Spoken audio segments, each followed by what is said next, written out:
Hi there, this is Mehdi with Dymatize, and if you're looking for a good protein powder, then I recommend you to try the Dymatize ISO 100.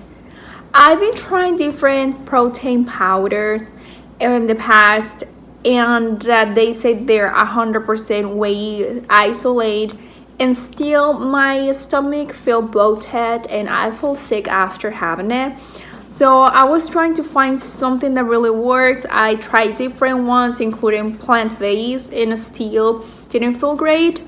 But ever since I switched to this one, I don't feel sick. And that's what I like the most. That it's 100% whey isolate, that I don't feel sick. There is no lactose in there.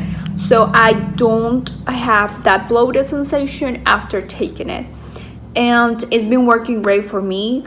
I use it every time I work out. After my workout, I just prepare my shake when I come home, and that's what I've been taking. 610 grams. This is the one that it's vanilla, and it is just 110 calories. If you're looking for a good protein powder that works for you, especially if you have stomach problems like me, then I really recommend you to try this one.